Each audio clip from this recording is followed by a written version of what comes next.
नमस्कार दोस्तों, स्वागत है आपका हमारे चैनल विजन यूपीपीएससी पर। यदि आप यूपीपीसीएस प्री 2020, आरओ प्री 2016 और बीईओ प्री 2019 की परीक्षा में सम्मिलित होने जा रहे हैं तो हमारी ऑनलाइन टेस्ट सीरीज ज्वाइन कर सकते हैं, जिसकी सभी जानकारी आपको नीचे दिए गए व्हाट्सएप नंबर पर मिल जाएगी। उसके साथ ही आप acharya.com को भी विजिट कर सकते हैं। इसके बाद हमारा एक ग्रुप भी चल रहा है, विजन यूपीपीएससी टेलीग्राम ग्रुप, इसको भी आप ज्वाइन कर सकते हैं। यहाँ पे आपको सभी जानकारी मिल जाएगी और स्टडी मटेरियल भी यहाँ पे आपको मिल जाएगा। हम अभी तक मध्यकालीन भारत डिस्कस कर रहे हैं, उसका मुगल साम्राज्य हमने डिस्कस करना स्टार्ट कर दिया है, एक पार्ट उसका हो भी गया है।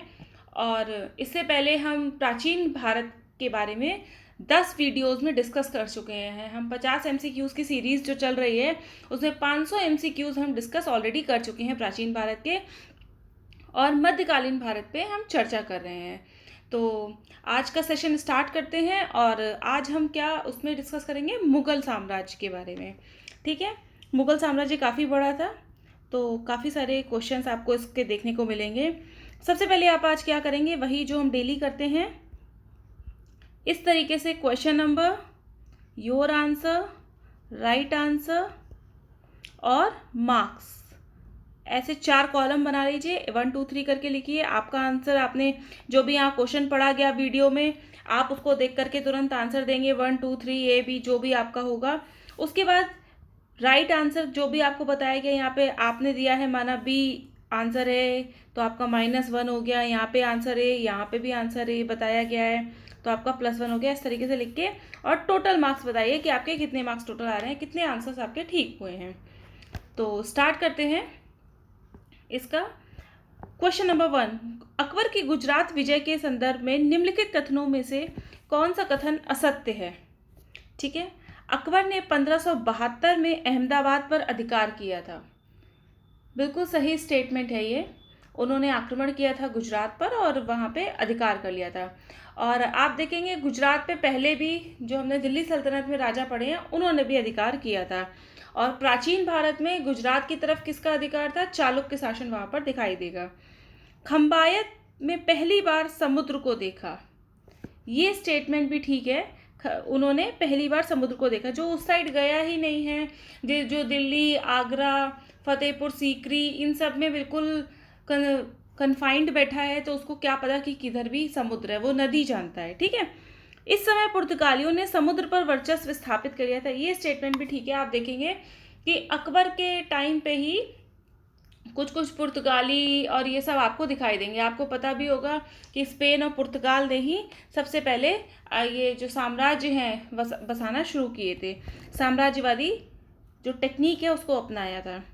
लास्ट है, इस अभियान में टोडरमल अकबर के साथ थे, ये स्टेटमेंट यहाँ पर गलत है।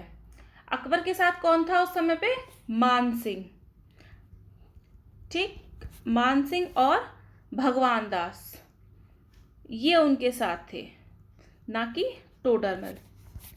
तो उन्होंने माही नदी पार करके मिर्जाओं पर आक्रमण किया था। माही नदी भी देखिए, यहाँ साथ साथ ज्योग्राफी भी देखते जाइए आप लोग। खंबात की खाड़ी कहाँ पे आपको मिलेगी, गुजरात की तरफ मिलेगी, माही नदी भी उधर ही मिलेगी। ठीक है, तो ये आप यहाँ पे आंसर भी देखते जाइए। असत्य कथन पूछा था, आंसर हो जाएगा हमारा यहाँ पर D. Question number 2, Sher Shah Suri ने अपना अंतिम सैनिक अभियान किस किले के विरुद्ध किया था। आपको याद होगा शेर शाह सूरी कहाँ पे था, बिहार की तरफ। जब इससे पहले जब लोग वहाँ पे गए, हुमायूं गया था वहाँ पर, उसने चुनार के दुर्ग पे आक्रमण करने की कोशिश की तो शेर शाह ने उसको पराजित किया था, फिर हुमायूं निराशित हो गया था। पूरी कहानी आपने इसमें देखी थी, जो फर्स्ट पार्ट था मुगल का उसमें।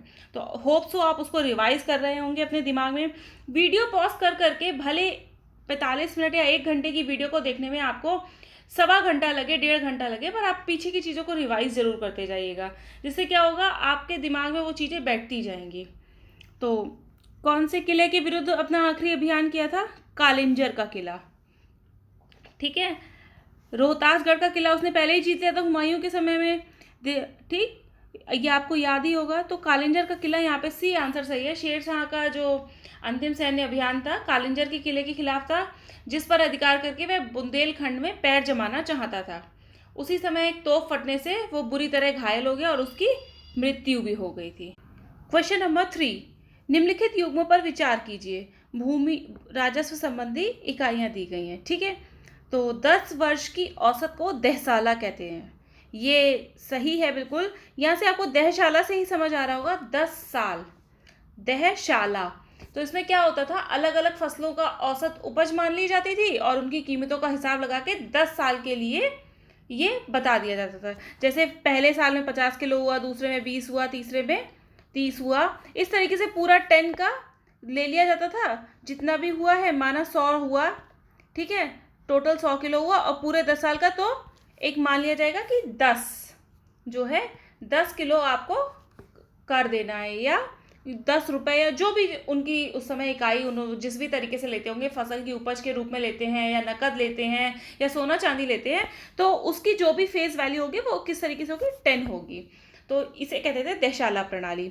सेकंड क्या है, रकबे की माप को मन कहते हैं, ये गलत है।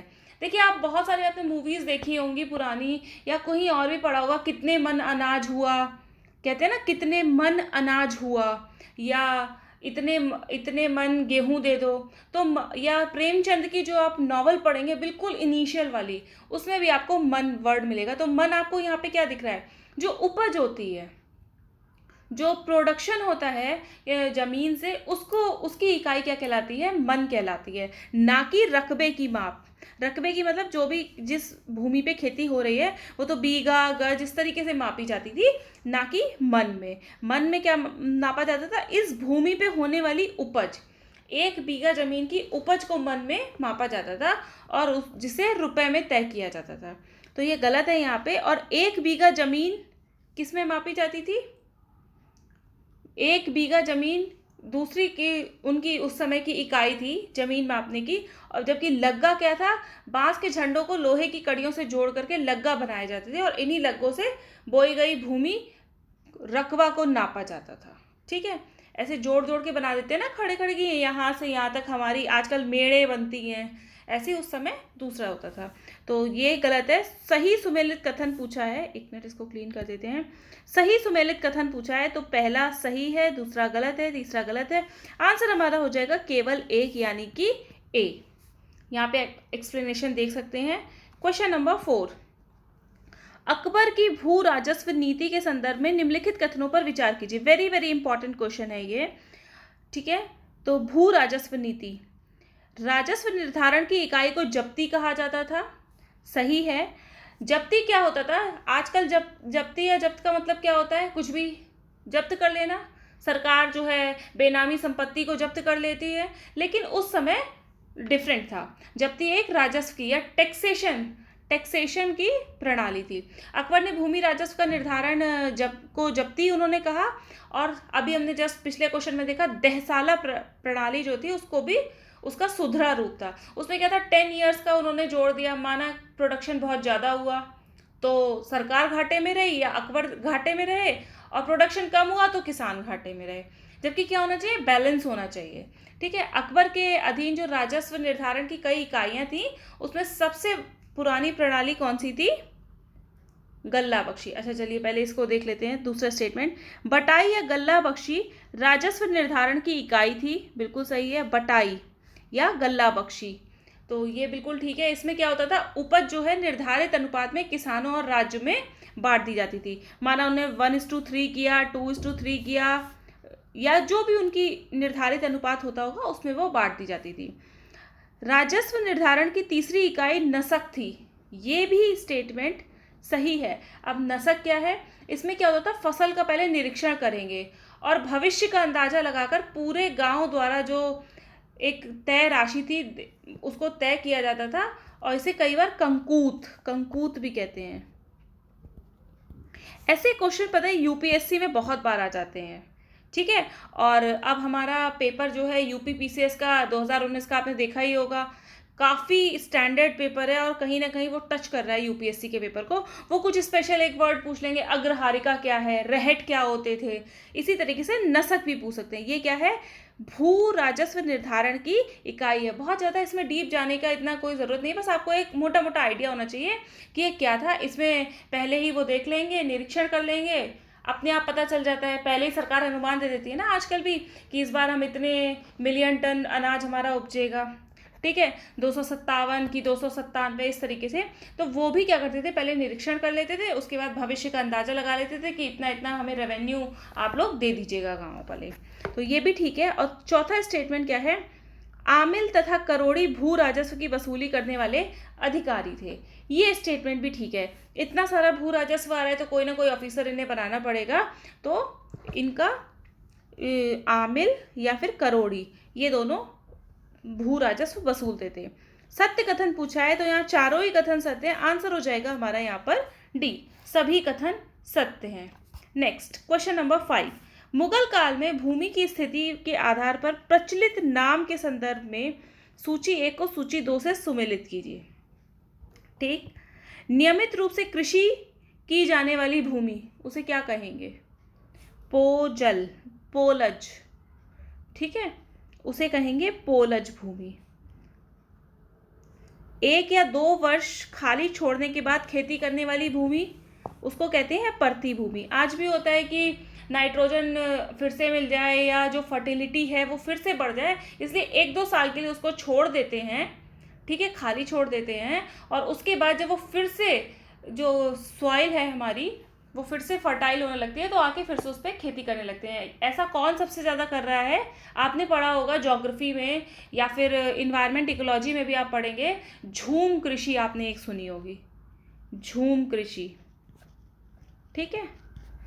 इसे स्लैश एंड बर्न भी कहते हैं, स्लैश एंड बर्न एग्रीकल्चर। वो क्या करते हैं, एक जो ये ट्राइबल एरियाज में बहुत ज़्यादा फेमस है, ट्राइबल्स में ये क्या करते हैं, कोई एक ये है ज़मीन का टुकड़ा, इस पर खेती करेंगे, उसके बाद पूरा वो जब फसल हो जाती है उसको काट लेंगे, उसके बाद यहाँ पे आग लगा देंगे और चले जाएंगे, कोई दूसरा लैंड ढूंढ लेंगे, कोई पैच होगा उस पर खेती करेंगे, 2 साल बाद यहाँ आएंगे और इसको छोड़ आएंगे, फिर यहाँ या कोई और भी, इस तरीके से उनका चलता रहता है। स्लैश एंड बर्न, झूम कृषि, घूम घूम कर जो करते हैं।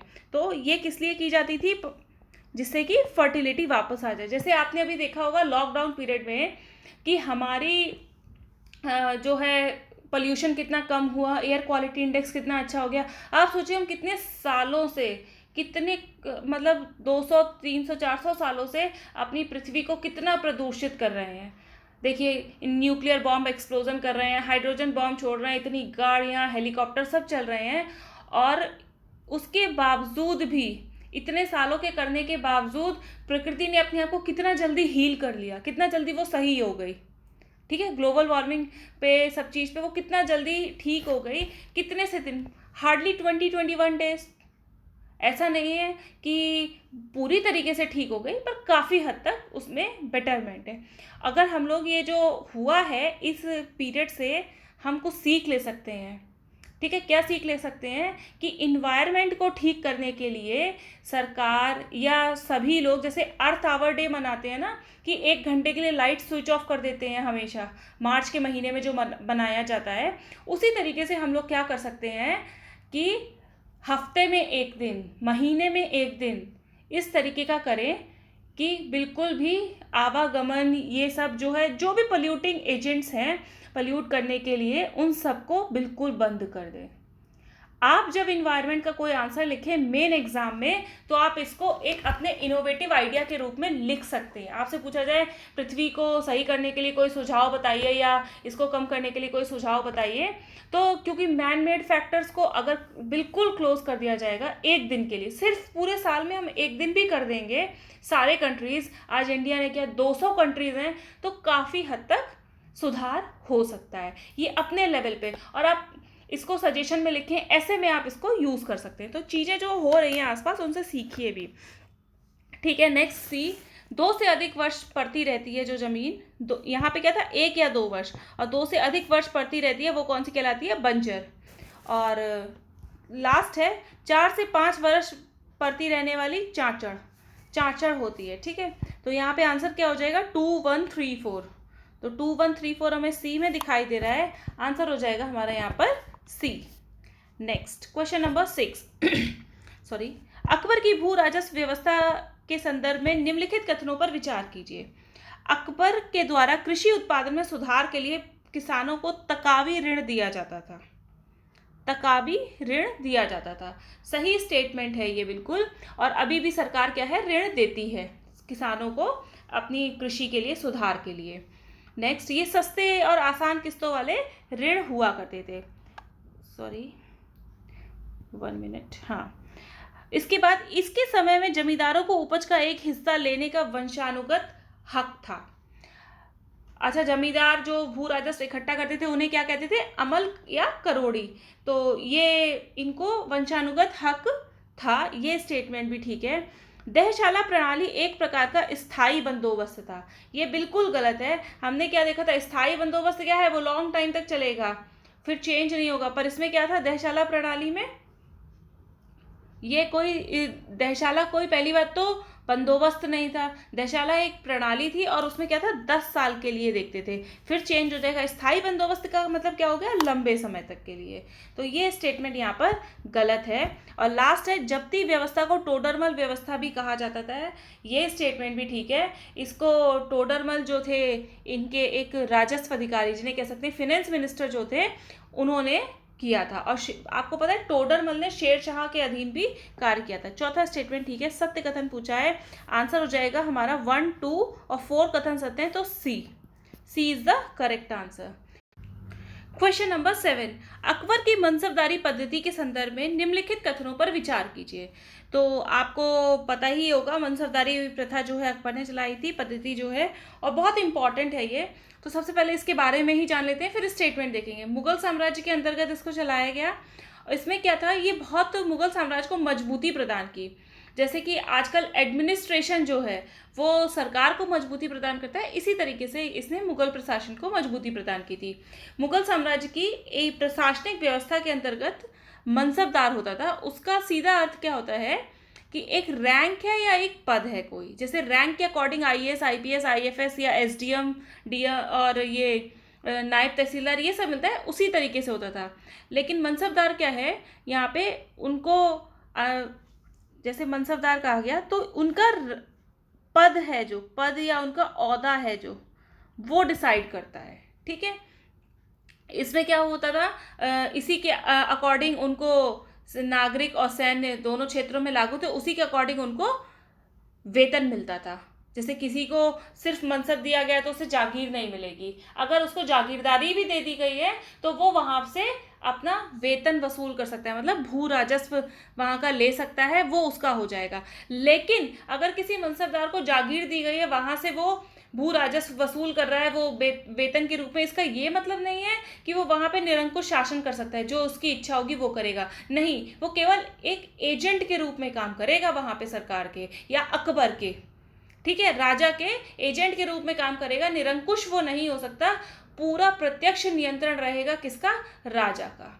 आप इसको जोड़ सकते हैं राज्यपाल जो है आज का।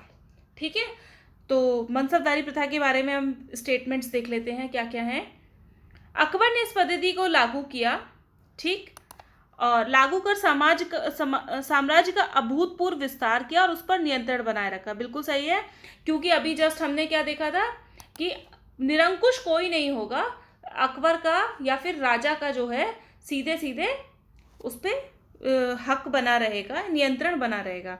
शाही घराने के लोगों को ऊंचा मनसब दिया जाता था, बिल्कुल दिया जाता होगा। अब यहाँ पे कह सकते हैं भाई भतीजावाद वाली स्थिति चल रही थी, क्योंकि ये रैंक को डिसाइड कर रहा है ना। ऊंचा मनसब का क्या मतलब हो गया? ऊंची रैंक, और शाही घराने के लोग, तो बिल्कुल सही बात है ये। और मनसब जात और सवार में विभाजित था, ये बात भी ठीक है। जात और सवार के बारे में हमने जो मुगल पार्ट 1 है उसमें भी देखा था। तो यहाँ पे तीनों ही स्टेटमेंट सही हैं। सत्य कथन पूछा है, आंसर हो जाएगा हमारा डी। नेक्स्ट क्वेश्चन नंबर 8, अकबरकालीन सैन्य व्यवस्था के संदर्भ में निम्नलिखित कथनों पर विचार कीजिए। सैन्य व्यवस्था, अलाउद्दीन खिलजी द्वारा अपनाई गई दाग पद्धति का प्रयोग अकबर ने अपनी सैन्य व्यवस्था में किया था। ये स्टेटमेंट सही है।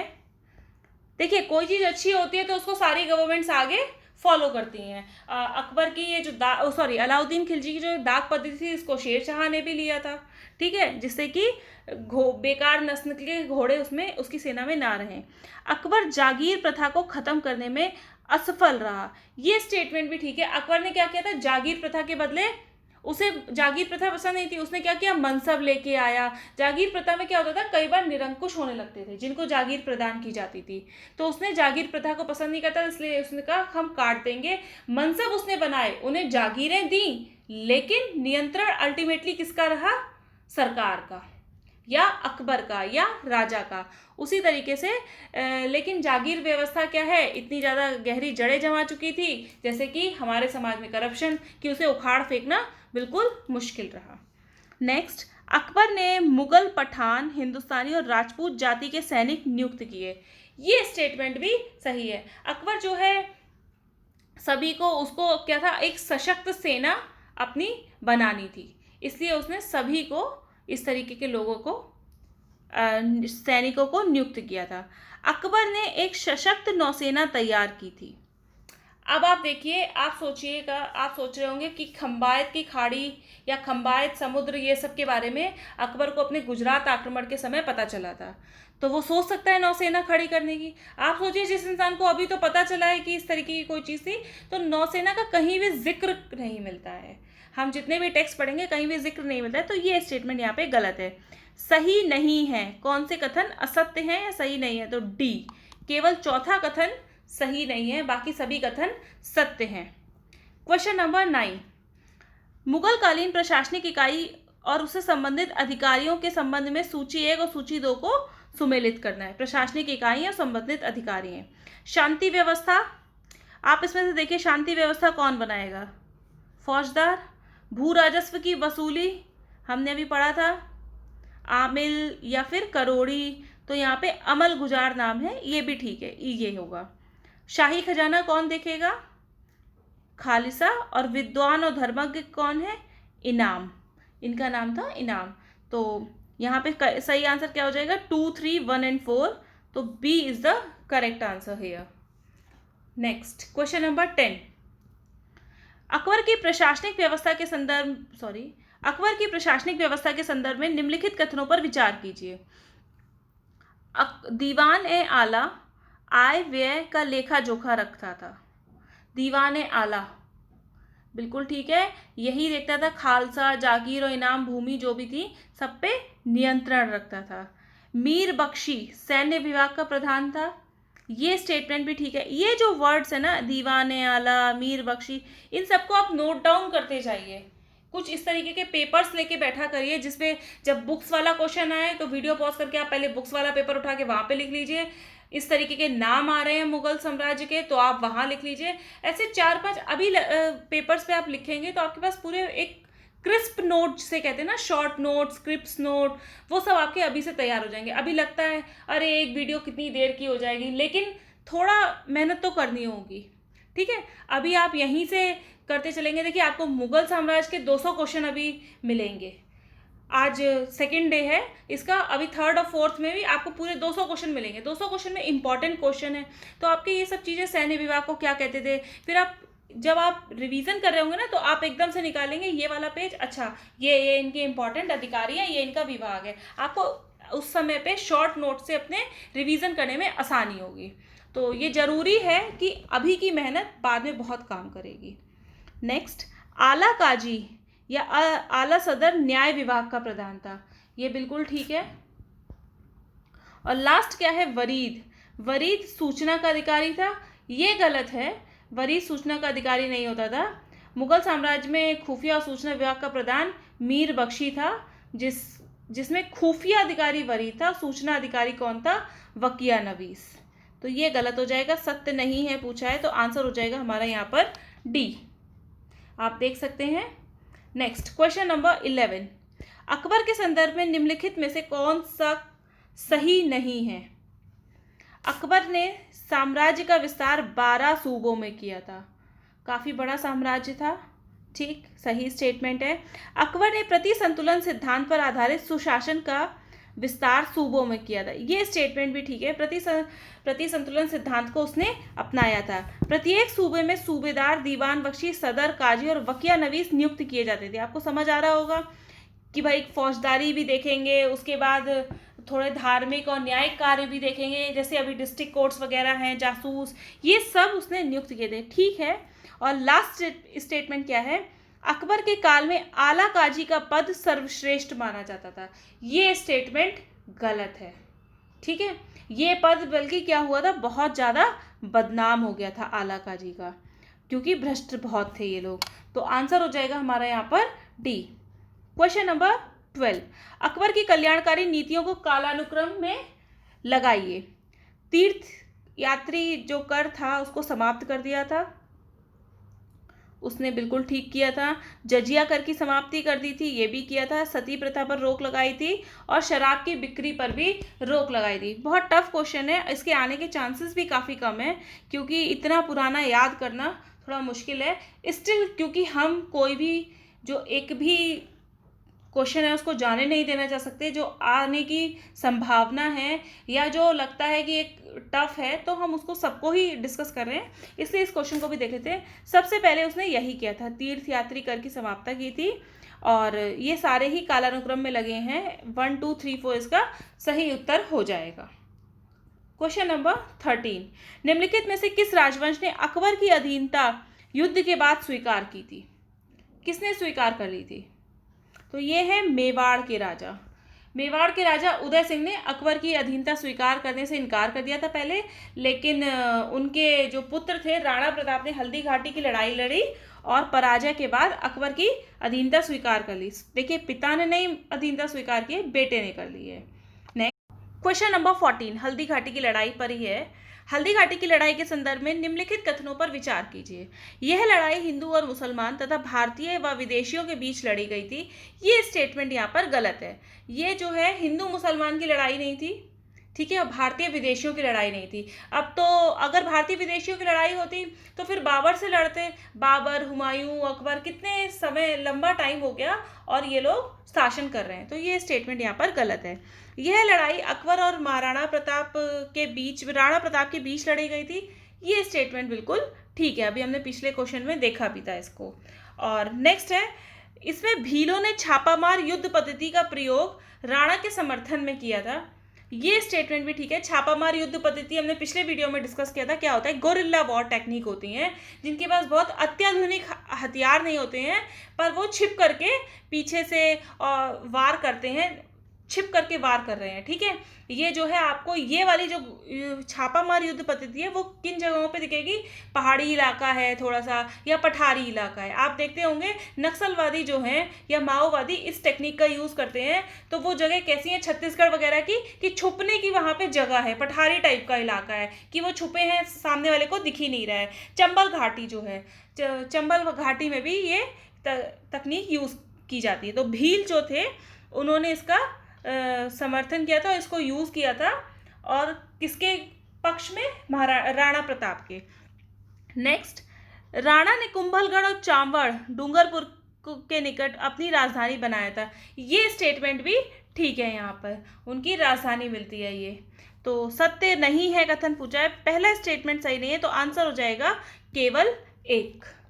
ठीक, नेक्स्ट क्वेश्चन नंबर 15, अकबर के किस अभियान के दौरान उसका विश्वास पात्र सेनापति बीरबल मारा गया था? बीरबल के बारे में, अकबर बीरबल की कहानी सभी सुनी है, सभी लोग जानते हैं बीरबल के बारे में। बीरबल का एक दूसरा नाम क्या था, जो नाम था वो क्या था, महेश दास। ठीक है, उनका विश्वास पात्र सेनापति था बीरबल। और ये काबुल पर जब आक्रमण कर रहे थे, काबुल कहाँ है, अफगानिस्तान में है, तो जब काबुल पर आक्रमण कर रहे थे तब ये मारा गया था मान सिंह के नेतृत्व में। तो ये जो है बीरबल है, मान सिंह है, टोडरमल है, ये सब अकबर के कह सकते हैं नवरत्न थे। ये बहुत क्लोज थे। जैसे कभी कभी होता है ना कि प्रधानमंत्री के या उनको बहुत ज़्यादा सलाह देने के लिए कुछ क्लोज मंत्री जो होते हैं, उसी तरीके से ये सब लोग थे, विश्वास पात्र थे। आंसर हो जाएगा यहाँ पर हमारा बी। क्वेश्चन नंबर 16 लीजिए, वही क्वेश्चन आ गया जो भी बात की थी।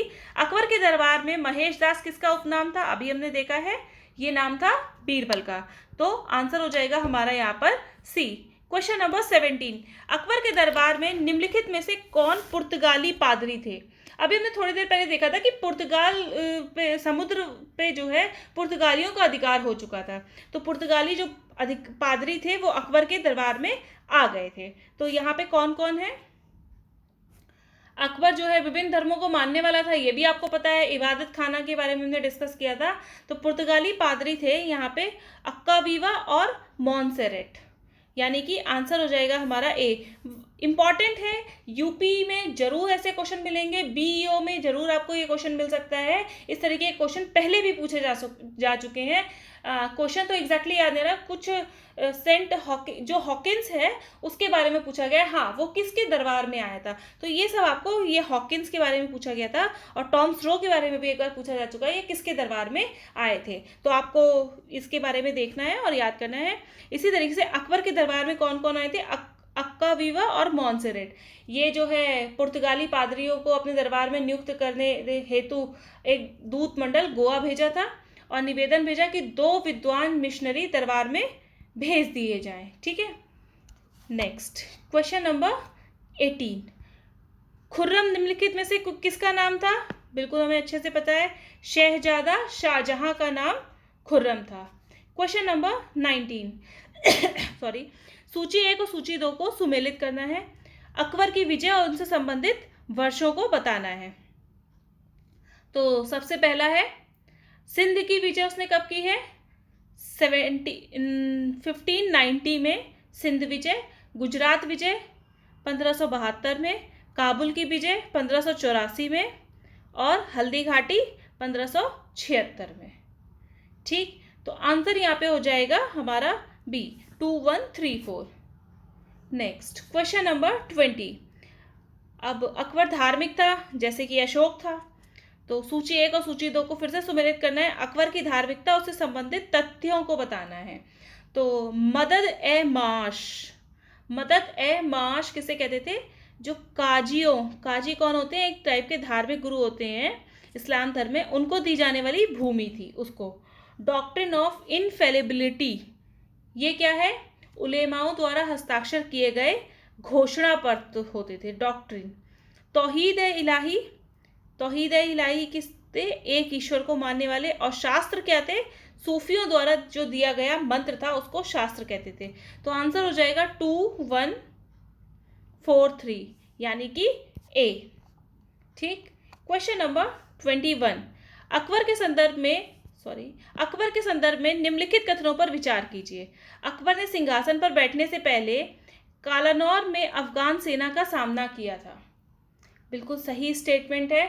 वो 13 वर्ष में ही उसने सिंहासन संभाल लिया था। वो ही नहीं बैठता था, लेकिन उसके लिए कोई दूसरे इंसान जो है, बैरम खां जो है, बहुत ज़्यादा वो शासन को देख रेख करते थे, बहुत उनके प्रिय अधिकारी भी थे, विश्वस्त भी थे। तो सिंहासन संभाला उसने, उससे पहले ही, सिंहासन बैठने से पहले ही पंजाब में कालानौर नामक स्थान पर अफगान विद्रोहियों के खिलाफ उसने कमान संभाली थी। ठीक, उसके बाद नेक्स्ट है, उसने बैरम खां को खान है खाना की उपाधि प्रदान की थी। ये स्टेटमेंट भी ठीक है, क्योंकि उन्होंने बहुत विपरीत परिस्थितियों में भी अपने सामर्थ्य का परिचय दिया था। और अकबर का जो कम उम्र में वो बन गया था, लोगों ने उसको हटाने की कोशिश की थी, लेकिन वो उसको बनाए रखा उन्होंने। तो दोनों ही कथन सत्य हैं, सत्य कथन पूछा है। आंसर हो जाएगा यहाँ पर हमारा C. Question number 22। Adil Shah ने निम्नलिखित में से किसे विक्रमाजीत की उपाधि दी है? विक्रमाजीत, ये उपाधि मिली है हेमू को। अभी आगे हम हेमू के बारे में देखेंगे।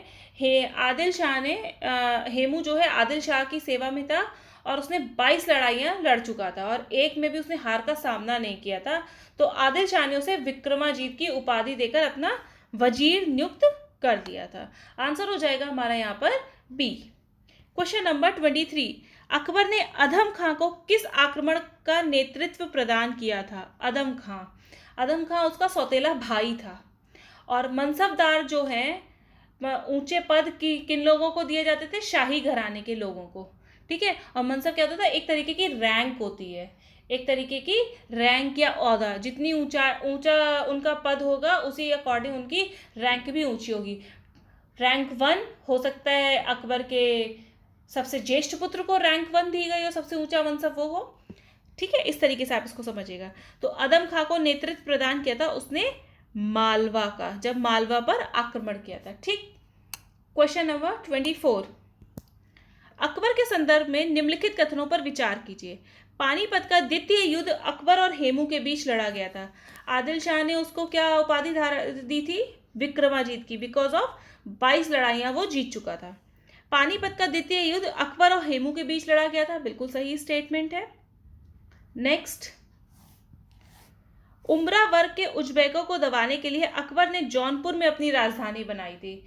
ये स्टेटमेंट भी ठीक है। आपने बाबर के और हुमायूं के समय में देखा था कि जो उनका संबंध थोड़ा, बाबर का संबंध उज्बेक से था, उज्बेकिस्तान से, तो उज्बेक भी थे, ठीक है। तो ये हमेशा कोशिश करते रहते थे कि हमें शासन मिल जाए, और अकबर तो बहुत कम उम्र में उसको शासन सौंप दिया गया था। तो क्या हुआ था, उन शक्तिशाली वर्ग इनका बन गया। तो इसने क्या किया, ये पूर्वी उत्तर प्रदेश और इन सब जगहों पे, बहुत बंगाल बिहार में बहुत ऊंची पोजीशंस पे थे, तो उनको उखाड़ फेंकने के लिए उसने अपनी राजधानी जौनपुर में बना ली थी। जौनपुर का एरिया वहाँ से पास पड़ता है, तो उसने सोचा कि यहाँ से प्रशासनिक सुविधा होगी इनके खात्मे को इनका खात्मा करने के लिए। आप जरा याद करिए, अलाउद्दीन खिलजी ने दावतों पर और ये जो अमीर वर्ग है उसको ख़त्म करने के लिए उनकी पर्सनल मीटिंग्स को बिल्कुल ख़त्म कर दिया था, ताकि वो उसके खिलाफ कोई साजिश ना रच सकें, ठीक है। यहाँ पे सत्य कथन पूछा है, दोनों ही कथन सत्य हैं, आंसर हो जाएगा सी। आप यहाँ देख सकते हैं, हेमू और जब पानीपत की लड़ाई हुई हेमू और अकबर के बीच में, तो मुगल सेना जीत गई थी, ठीक। क्वेश्चन नंबर 25, शेर शाह और अकबर के बीच भू राजस्व प्रशासन के संबंध में निम्नलिखित में से कौन सा व्यक्ति संबंधित था? अभी हमने बात की थी इससे पहले, टोडरमल। टोडरमल ने पहले इसके यहाँ काम किया था, शेर शाह के, और देन किसके यहाँ काम किया है? अकबर के में, और ये क्या था? राजस्व अधिकारी था। क्वेश्चन नंबर 26, निम्नलिखित में से किस शासक ने सुलह कुल की नीति अपनाई थी? आपको अच्छे से याद होगा, सुलह कुल, इबादत खाना, सार्वभौमिक शांति, सर्वधर्म संभाव टाइप की चीजें किसके टाइम पे थी? अकबर के, यानी कि आंसर हो जाएगा हमारा बी। सुलह कुल की नीति का संबंध अकबर से है। क्वेश्चन नंबर 27, मध्यकालीन भारत के संदर्भ में निम्नलिखित कथनों पर विचार कीजिए। भारत टिन और तांबे का आयात करता था। सही स्टेटमेंट है। कांसा बनाने के लिए भारत टिन और तांबे का आयात जो है अन्य देशों से करता था। 17वीं सदी में भारत में चांदी और सोने का आयात बड़ी मात्रा में होता था। बिल्कुल सही है, विदेशी व्यापार फल फूल रहा था, इसलिए यहाँ पे चांदी और सोने का आयात होता था, बाहर से आता था। 16वीं सदी के अंत में भारत में पुर्तगालियों का आगमन हुआ था। 16वीं सदी में कहाँ हुआ था? ये तो 15वीं सदी में ही हो गया था। पुर्तगाली उसके अकबर के काल में आ गए थे, ठीक है। तो ये गलत स्टेटमेंट है यहाँ पर। और ओरमुज पुर्तगालियों का व्यापारिक अड्डा था, ये स्टेटमेंट ठीक है। ओरमुज मतलब फारस की खाड़ी, आजकल है ना हरमुज स्ट्रेट, ठीक है, तो उसे उस समय ओरमुज कहते थे। और भारत में प्रवेश करने का प्रयास भी इसी जगह से किया गया था। तो सही है स्टेटमेंट, सत्य नहीं है, यानी कि असत्य कथन यहाँ पर पूछा गया है। असत्य कथन क्या है? केवल 3, केवल 3, यानी कि आंसर हो जाएगा हमारा सी। क्वेश्चन नंबर 28, इस क्वेश्चन को आप बहुत इजीली बता देंगे। सूची 1 सूची 2 को सुमेलित करना है। जोत का औसत, जोत का औसत क्या कहलाता था? रकबा। कौन सी? जैसे ये लैंड है, ये लैंड है, ये लैंड है, इन तीनों का औसत, माना तीनों 100-100 की हैं, तो 300/3 औसत ऐसे ही तो निकालते हैं, यानी कि 100। तो जोत का औसत क्या कहलाता था? रकबा, ठीक है। 2, भूमिहीन किसान और मजदूर को क्या कहते हैं? कमीन, ठीक है। स्वयं की जमीन वाले इंसान को क्या कहेंगे? खुद काश्त, उसके पास खुद की है। और हल और बैल की मदद लेने वाले किसान को क्या कहेंगे? मुजरियान। तो आंसर यहाँ पे हमारा हो जाएगा सही बी, 2, 3, 1 एंड 4। क्वेश्चन नंबर 29, निम्नलिखित युग्मों पर विचार कीजिए। अंग्रेज व्यापारी हैं और उनसे संबंधित कुछ तथ्य दिए गए हैं। तो पुर्तगाली एकाधिकार उन्होंने किस साइड से किया था? ओरमुज से, यानी कि हरमुज स्ट्रेट जिसे आजकल कहते हैं, या फारस की खाड़ी से। तो बिल्कुल सही है, ठीक। डच व्यापारिक केंद्र फोर्ट सेंट जॉर्ज, ये गलत है, ये अंग्रेजों का था। फोर्ट सेंट जॉर्ज याद कीजिए, मद्रास में इन्होंने बसाया था, और ये अंग्रेजों का था, ना कि डच का। और लास्ट है बारूद के स्रोत। बारूद का सबसे पहले यहाँ पे पहले से जानते थे, पर बाबर ने प्रयोग किया था और सॉल्ट पीटर से यूरोप के बारूद में कमी पूरी हुई, और ये जो है बारूद का स्रोत क्या था, सॉल्ट पीटर। तो ये सही है, सेकंड गलत है, सही सुमेलित पूछा गया है। 1 और 3 सही सुमेलित है, आंसर हो जाएगा सी। कुछ क्वेश्चंस इसमें जो हैं आपको आधुनिक भारत के मिल सकते हैं, पर ये अकबर के, जहांगीर के टाइम पे ये लोग आ चुके थे, इसीलिए ये क्वेश्चंस आपको देखने को मिलेंगे। ध्यान रखिएगा 15वीं सदी में पुर्तगाली आए हैं, लास्ट में 15वीं सदी के अकबर के काल में। ठीक है, क्वेश्चन नंबर 30, नीचे दिए गए कथनों पर विचार कीजिए। मुगल काल में स्थायी सेना और उच्च प्रशासनिक अधिकारियों को नकद वेतन दिया जाता था। सही स्टेटमेंट है यहाँ पर, नकद वेतन देते थे स्थायी सेना और उच्च प्रशासनिक अधिकारियों को, लेकिन सरदारों को नहीं दिया जाता था। सरदार यानी कि जो ऊंचे ऊंचे वाले मनसब थे उनको नहीं दिया जाता था। नेक्स्ट, मुगलों द्वारा भू राजस्व का निर्धारण जब्ती प्रणाली के तहत किया जाता था। बिल्कुल सही है, हम बहुत बार इसको देख चुके हैं। सत्य कथन पूछा है, दोनों ही कथन सत्य हैं, आंसर हो जाएगा सी। ठीक है, क्वेश्चन नंबर 31, मुगल काल के विदेशी व्यापार के संदर्भ में निम्नलिखित में से कौन सा कथन असत्य है। विदेशी व्यापार, भारत चावल और शक्कर का निर्यात करता था। चावल और शक्कर अभी भी यहाँ बहुत ज़्यादा होती है, तो बिल्कुल निर्यात करता था, सही स्टेटमेंट है। और अभी पिछले 5 साल में भारत जो है सबसे ज़्यादा चावल का निर्यात करने वाला देश बन गया है, उसने चाइना को पीछे छोड़ दिया है। वैसे चाइना को तो हर चीज़ में पीछे छोड़ने की कोशिश करनी चाहिए। नई कृषि तकनीकों का प्रयोग हो रहा था, बिल्कुल गलत स्टेटमेंट है। किसान जो है बहुत रूढ़िवादी थे, परिवर्तन नहीं चाहते थे। ठीक है, तो नई कृषि तकनीक नहीं आई थी। ठीक, क्वेश्चन स्टेटमेंट सी कौन सा क्या है, भारत तंबाकू और मक्का 2 नई फसलों का निर्यातक था। ये स्टेटमेंट भी ठीक है। आपको कमेंट में बताना है तंबाकू और मक्का कहाँ पे सबसे ज़्यादा होते हैं, क्योंकि यूपी के जो आप प्रीवियस ईयर क्वेश्चन पेपर देखेंगे उसमें आप देखेंगे सबसे बड़ा उत्पादक कौन सी स्टेट है तंबाकू का और कौन सा है मक्का का। आप इसको ढूंढ के कमेंट में बताइएगा।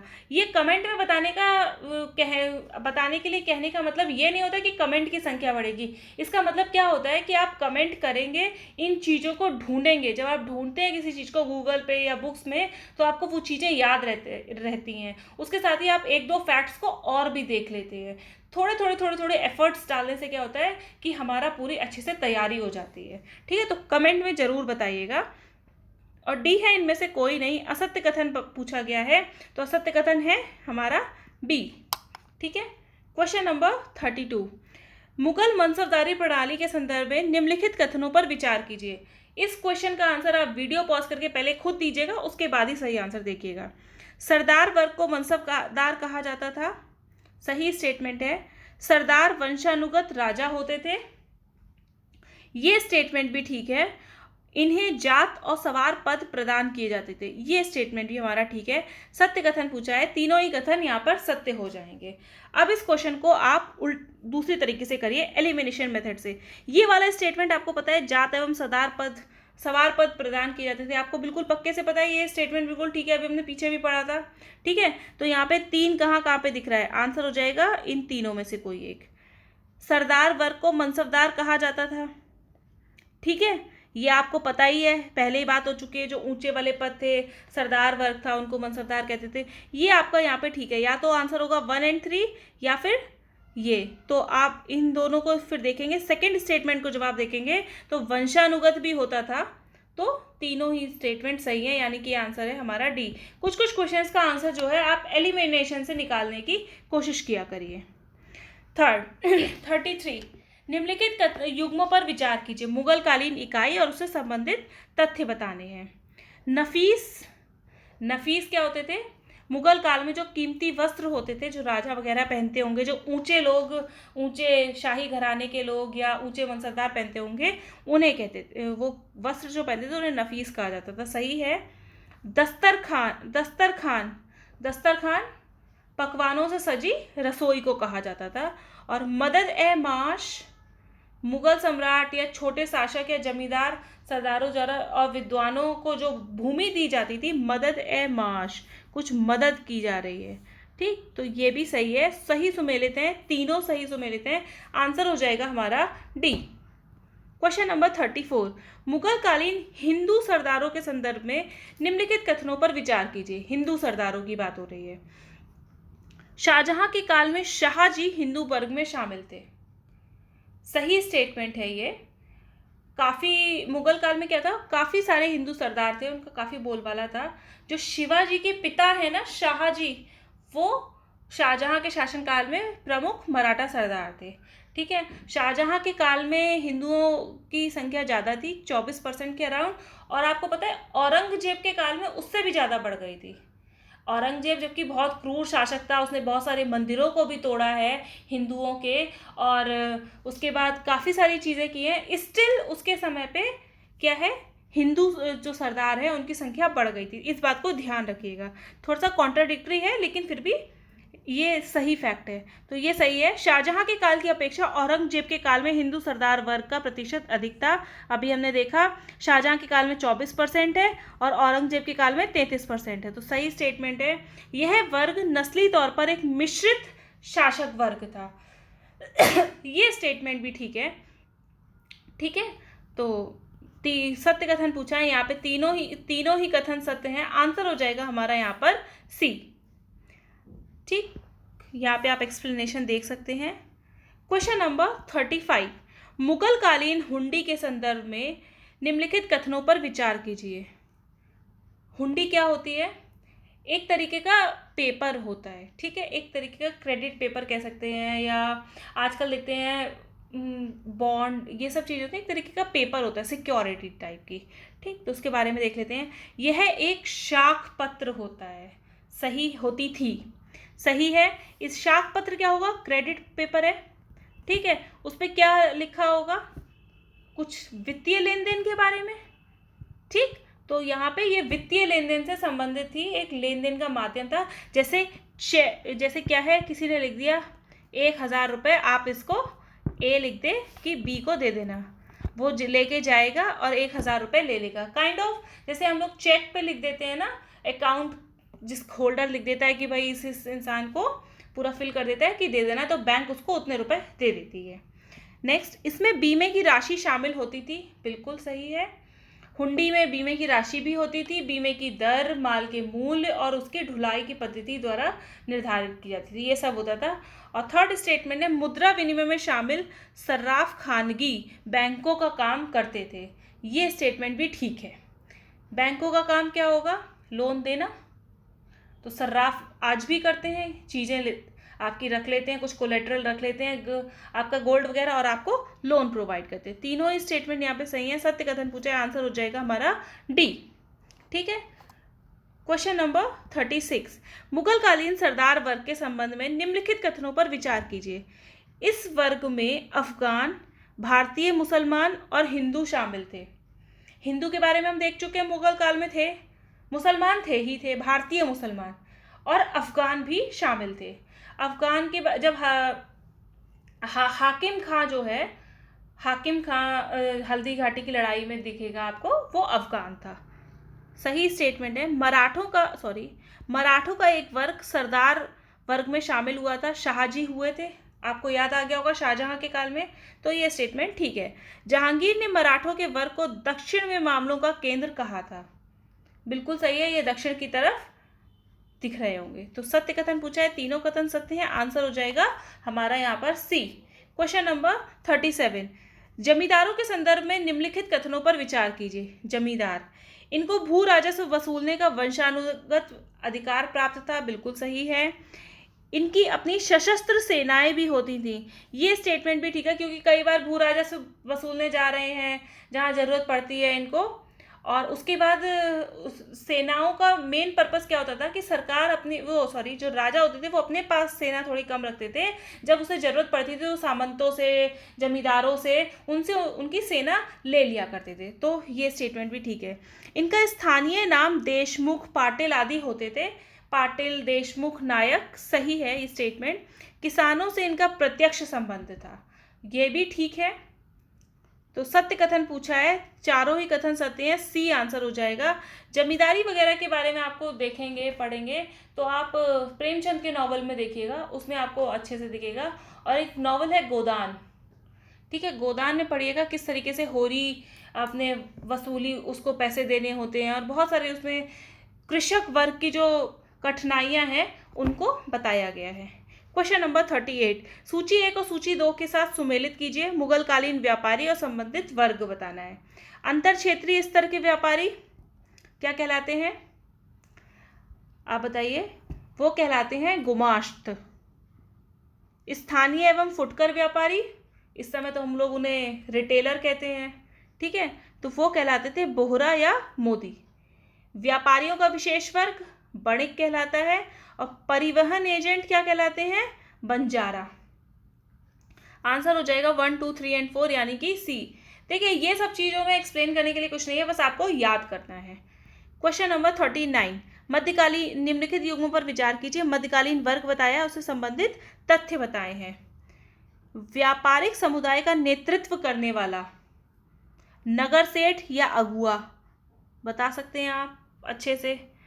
सड़कों पर वसूला गया शुल्क राहदारी, शब्द में ही पता चल रहा है राहदारी, राह पर चलने के लिए कोई दर दिया जाता है या कोई कर वसूल किया जाता है तो राहदारी। जहाज बनाने का स्थान उसको गोदी कहते हैं।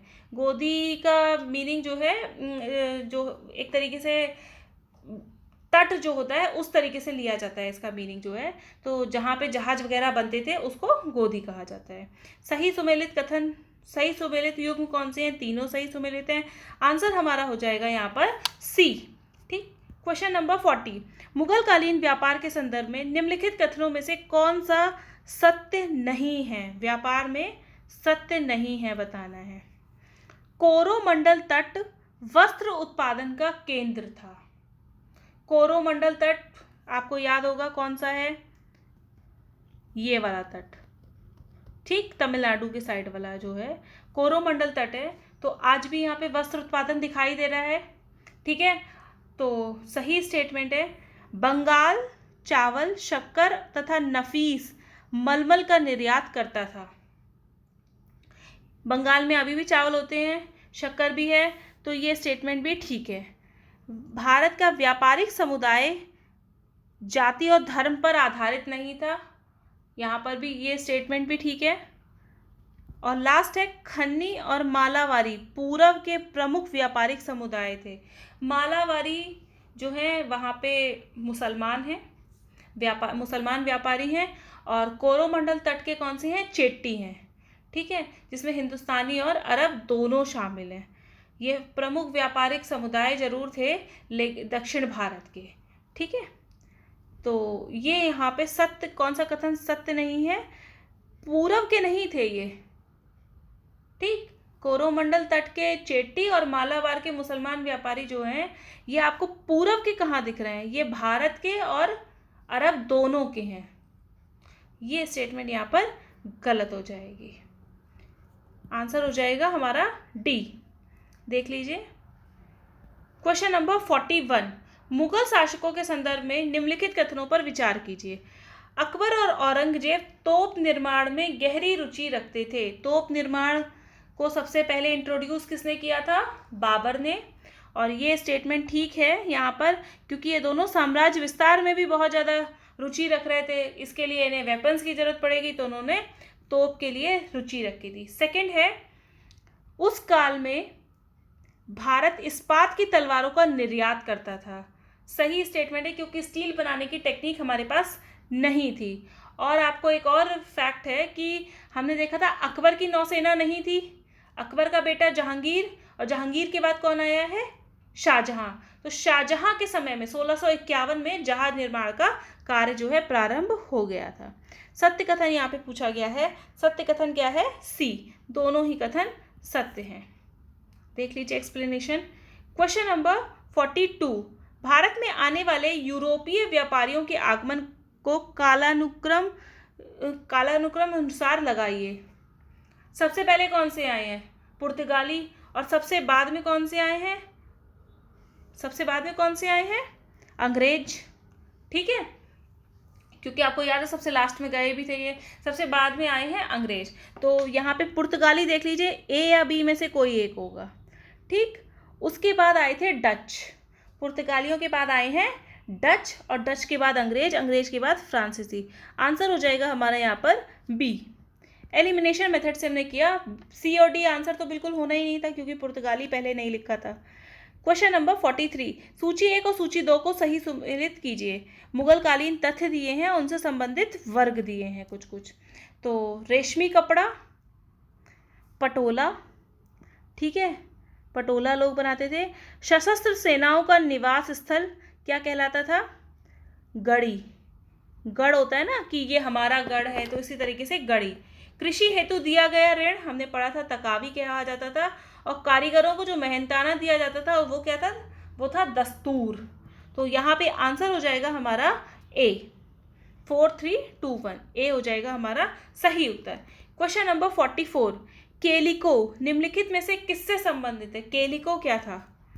केलिको था एक तरीके का कपड़ा। यह एक भारतीय कपड़ा था जिसे अंग्रेज जो है यूरोप को निर्यात करते थे और इसे केलिको कहते थे। आप देखिए कपड़े का बहुत ज़्यादा उस समय पे वैल्यू है, कपड़े के बारे में बार बार बातें आ रही हैं। आपको पता भी होगा जब आप अभी आधुनिक भारत पढ़ेंगे उस समय भी देखेंगे यहाँ से कपड़े का निर्यात बहुत ज़्यादा किया जाता था। नेक्स्ट क्वेश्चन नंबर 45, डचों के संदर्भ में निम्नलिखित कथनों पर विचार कीजिए। डच सेकंड आए हैं, सेकंड नंबर पे आए हैं इंडिया में, और फर्स्ट नंबर पे है पुर्तगाली, देन अंग्रेज और देन फ्रांसीसी। बार बार इसको रिवाइज करेंगे, याद हो जाएगा। ये क्या है? फर्स्ट स्टेटमेंट, इन्होंने गोलकुंडा के शासक से फरमान प्राप्त कर मछलीपट्टनम में अपनी पहली कोठी बनाई थी। बिल्कुल सही स्टेटमेंट है। सेकेंड स्टेटमेंट है, इन्होंने दक्षिण पूर्व एशिया में मसालों के द्वीप पर वर्चस्व स्थापित किया था। मसालों का द्वीप उस समय कौन सा था? जावा और सुमात्रा। तो ये स्टेटमेंट भी ठीक है। इन्होंने कोरोमंडल के स्थानीय शासक से पुलिकट हासिल कर लिया था। कोरोमंडल तट का जो शासक था उससे पुलिकट हासिल किया था, ये स्टेटमेंट भी ठीक है। और सूरत में अपनी पहली फैक्ट्री लगाई थी, ये स्टेटमेंट गलत है। सूरत में पहली फैक्ट्री किसकी थी?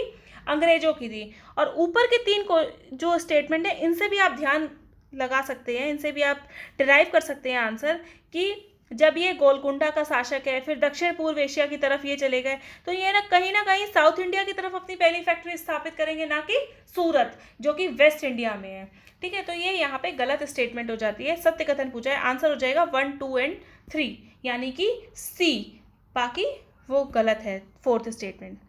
46, यूरोपीय व्यापारियों के संदर्भ में निम्नलिखित कथनों पर विचार कीजिए। 17वीं सदी के प्रथम चरण में डच व अंग्रेजों ने पुर्तगालियों के व्यापारिक एकाधिकार को समाप्त कर दिया था। सही स्टेटमेंट है। जब वो दोनों भी आ गए, सबको यहाँ से लूटपाट करनी थी, यहाँ का सामान लेना था और अपने देश में निर्यात करना था, तो इन्होंने भी यही किया। तो प्रतिस्पर्धा होने लगी थी, और एकाधिकार का मतलब होता है मोनोपोली। जैसे जियो है केवल मार्केट में, तो वो चाहे कितने भी रुपए का रिचार्ज लेकर के आए, इंसान को मजबूरी में कराना ही पड़ेगा। तो एयरटेल, वोडाफोन, आइडिया, बाकी सब होंगे तो उनकी मोनोपोली यानी कि एकाधिकार जो है खत्म हो जाएगा। सही स्टेटमेंट है। इनका भारतीय जहाज के विकास में योगदान था, जिससे विदेश व्यापार और वस्तु निर्माण उद्योग में वृद्धि हुई। ये स्टेटमेंट भी ठीक है। ये जब इतना सारा सामान लेकर के इन्हें वापस जाना है इंडिया से, तो कहीं ना कहीं जहाज तो चाहिए होंगे, और इंडिया में पहले से जहाज थे नहीं जो कि ये किराए पे लें या उनको किराया दें और अपना सामान ले जाएं। तो इन्होंने क्या किया, भारत में ही जहाज निर्माण के लिए काम शुरू कर दिया। ठीक, नेक्स्ट, सर्वप्रथम नील का निर्यात भारत से यूरोप को किया गया था। बिल्कुल सही है।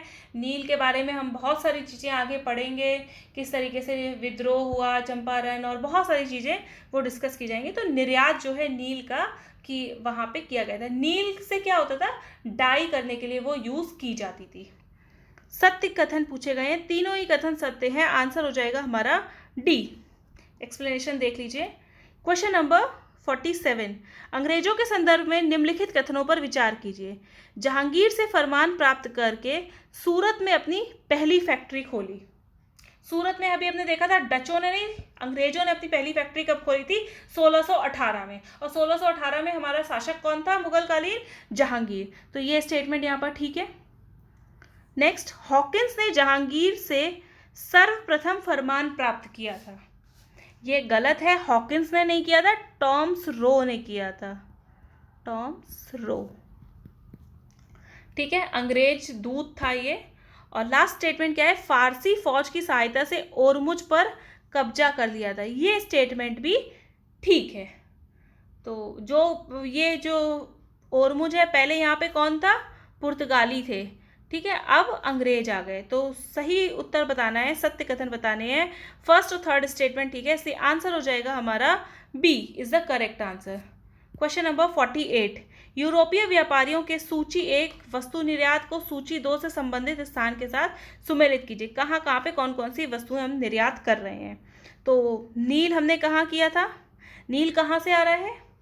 नील हम करते थे यूरोप में, और कहाँ से? गुजरात के से नील। कपड़ा कोरोमंडल तट से कर रहे हैं। नील पे आप बिहार मत लगा दीजिए, किस स्थान से निर्यात कर रहे हैं, ठीक है। भले ही गेहूं जो है हमारा यूपी में होता है, पर ऑस्ट्रेलिया कहाँ से जाता है? तो तमिलनाडु वाले कोस्ट से जाता है।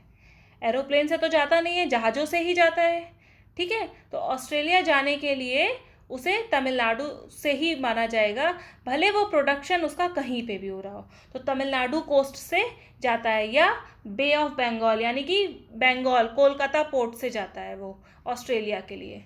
तो ये यहाँ पे बताना है। इसी तरीके से वस्तु निर्यात कहाँ से हो रहा है? तो नील गुजरात से हो रहा है, क्योंकि इधर है, ये है बिहार, वो इधर आ गया और चला गया। कपड़ा हो ही नीचे रहा है तो कोरोमंडल तट से। कच्चा रेशम कहाँ से होता है? हुगली और बालासोर से। और शक्कर भी हुगली, बालासोर, ये सब आपको इधर कहीं पे मिलेगा। और साल्ट पीटर बिहार से, ठीक। तो यहाँ पे आंसर हो जाएगा 1, 2, 3 एंड 4, यानी कि A is the correct answer. Question number 49, 18वीं सदी के भारतीय विदेश व्यापार के संदर्भ में निम्नलिखित कथनों पर विचार कीजिए। भारत के यूरोप के साथ व्यापारिक संबंध स्थापित हुए थे। सही स्टेटमेंट है। 18वीं सदी तक भारतीय अर्थव्यवस्था तेजी से विकसित हुई, बिल्कुल सही है, क्योंकि बहुत बड़ा इन्हें ज़्यादा प्रोडक्शन करेंगे, ये जल्दी जल्दी निर्यात करेंगे, तो बहुत ज़्यादा ये तेजी से विकसित हुई थी। लास्ट स्टेटमेंट है, इस समय भारत में सर्वाधिक तेजी से सोना और चांदी आया। व्यापार कर रहे हैं तो यहाँ से हम अपना सामान दे रहे हैं, वो हमें क्या दे रहे हैं? गोल्ड और सिल्वर। तो ये भी स्टेटमेंट ठीक है। सत्य कथन क्या हो गया हमारा? तीनों ही कथन सत्य हैं, इसलिए आंसर हो जाएगा हमारा यहाँ पर सी। आज का लास्ट क्वेश्चन नंबर 50, अंग्रेज व्यापारियों के संदर्भ में निम्नलिखित कथनों पर विचार कीजिए। अंग्रेज व्यापारी, इन्होंने मछलीपट्टनम के बाद फोर्ट सेंट जॉर्ज को व्यापार का मुख्य केंद्र बनाया था। सही स्टेटमेंट है। फोर्ट सेंट जॉर्ज इन्होंने सबसे पहले स्थापित किया था, मछलीपट्टनम पे, और इन्होंने ये स्थापित भी किया था अपना किला, ठीक है। कहाँ पर था ये किला? मद्रास में था। और अगला स्टेटमेंट है, उन्होंने गुजरात से लेकर हुगली तक तथा मछलीपट्टनम से लेकर सिंधु नदी तक व्यापारिक वर्चस्व बनाए रखा था। ये स्टेटमेंट भी ठीक है। हुगली कहाँ है? पश्चिम बंगाल में है, और सिंधु नदी आपको पता ही है। तो ये स्टेटमेंट भी ठीक है। दोनों ही कथन सत्य हैं, सत्य कथन ही पूछा गया। आंसर हो जाएगा हमारा सी। देख लीजिए एक्सप्लेनेशन। तो आज का सेशन यहीं समाप्त होता है। आप लोग कमेंट में ज़रूर बताइएगा जो आपसे बीच में क्वेश्चन पूछे गए थे, उसके साथ ही कितने आंसर्स आपके सही हुए, क्योंकि एग्ज़ाम जो है जुलाई अगस्त में हो जाने की संभावना है। ये संभावना इस बेसिस पर है कि सीबीएसई ने जो अपना टाइम टेबल निकाल दिया है, तो ऐसा लगता है कि अब ये एग्ज़ाम भी हो ही जाएगा। तो आप लोग प्लीज़ पढ़ाई करते रहिएगा। Thank you very much.